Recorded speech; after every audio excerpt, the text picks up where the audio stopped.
আসসালামু আলাইকুম viewers, Chittagong board 2025 সালে আসা এই সাবস্টিটিউশন টেবিল থেকে আমি এখন খুব সহজেই 5টি মিনিংফুল সেন্টেন্স তৈরি করে দেখাবো। তো ভিউয়ার সঙ্গেই থাকুন।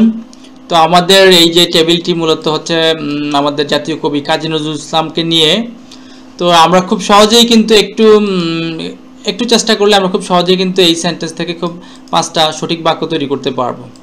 তো প্রথমে যে ক্লুটা দেওয়া আছে কাজী নজরুল ইসলাম। তো কাজী নজরুল ইসলাম কি, এখানে অনেকগুলো আমাদের ভার্ব দেওয়া আছে আর এখানে আমাদের তথ্য দেওয়া আছে পুরোপুরি রাইট কলামে। তো কাজী নজরুল ইসলাম হচ্ছে আমাদের জাতীয় কবি, তাহলে আমাদের সহজেই আমরা কিন্তু এটাকে আমি একটু লিখে দিচ্ছি। কাজী নজরুল হচ্ছে আমাদের, তাহলে আমরা এই ভার্বটা এখান থেকে ব্যবহার করতে পারি। ওকে, এইটা ব্যবহার করতে পারি। তো Kazi Nazrul Islam is our national poet.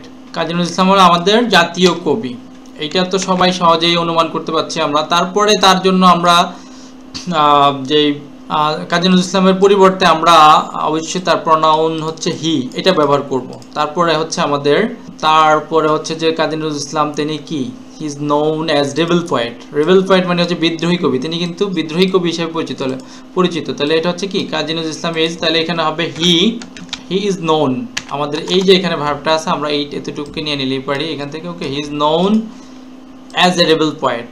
Okay, একেবারে মিলে গেল যে তিনি কি বিদ্রোহী কবি হিসাবেও পরিচিত। ওকে, তারপরে তাহলে আমরা কোনটা ব্যবহার করলাম, এইটা ব্যবহার করলাম। আমাদের বাকি আছে হচ্ছে এই 3টা। ওকে, তাহলে আমরা এখানে এগুলোকে একটু আন্ডারলাইন করে দিই যাতে করে আমরা সহজেই অনুমান করতে পারি যে আমাদের বাকি কি আছে, সেটা অবশ্যই বুঝতে পারবো। তারপরে আমরা দেখি যে এখানে almost all branches of literature, আসলে সব সাহিত্যের সব শাখাতেই সে কিন্তু অন্বেষণ করেছে। তাহলে সেক্ষেত্রে আমরা এটাকে আরও একটা লিখতে পারি হি দ্বারা, যেহেতু আমাদের এখানে হি এই যে এখানে যে ক্লুগুলো দেওয়া আছে প্রথমে এগুলি একাধিকবার ব্যবহার করতে হবে। তো he explored almost all branches of literature, প্রায় সকল শাখাতেই তার বিচরণ হয়েছে, সাহিত্যের সকল শাখাতেই অন্বেষণ করেছেন। তারপরে আমরা দেখি, তারপরে আছে আমাদের এটাও চলে গেল তো ভিউয়ার্স, এর আগে আমাদের এখানে একটু ভুল হচ্ছে যে কাজী নজরুল ইসলামের সম্পর্কে আমরা বললাম তিনি, তবে এইটা হবে তারপরে আমরা এখানে তিনি যে জন্মগ্রহণ করেছেন, যেখানে যে ইজ স্মল, এই যে এখানে ওয়াজ বর্ন, এটা কিন্তু আমাদের প্রথম দিকেই আসবে। তো আমরা এখানে লিখি যে হি ওয়াজ বর্ন, তিনি জন্মগ্রহণ করেন কোথায়, একটি ছোট্ট গ্রামে ইন দিস সাবকন্টিনেন্ট, এই উপমহাদেশে ছোট্ট একটি গ্রামে তিনি জন্মগ্রহণ করেন। তাহলে এইটা হচ্ছে আমাদের, তারপরে সিকোয়েন্স যদি ম্যাচিং করি তাহলে এইটা এখানে আসবে। ওকে, তাহলে আমাদের এইটাও চলে গেল।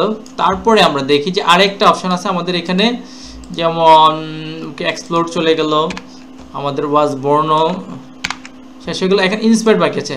এখন এখানে যদি আমরা কাজী নজরুল ইসলামকে ব্যবহার করি যে Kazi Nazrul Islam inspired our freedom fighters, তাহলে হয়ে যায়, কিন্তু মূলত কাজী নজরুল ইসলাম করেন না, তার লেখনীটাই কিন্তু কি তাকে ইন্সপায়ার করছে। তাহলে আমরা এখানে হিজ রাইটিংসটা ব্যবহার করব। হিজ রাইটিংস, আমাদের এটাকে একটু, হিজ রাইটিংস ইন্সপায়ার্ড, উৎসাহিত করেছিল আওয়ার ফ্রিডম ফাইটার্স, আমাদের মুক্তিযোদ্ধাদেরকে।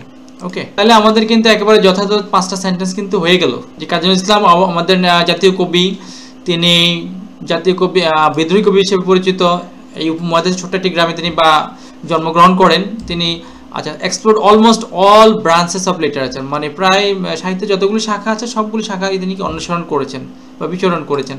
হিজ রাইটিংস, তার লেখনী কি উৎসাহিত করেছে কাদেরকে, মুক্তিযোদ্ধাদেরকে।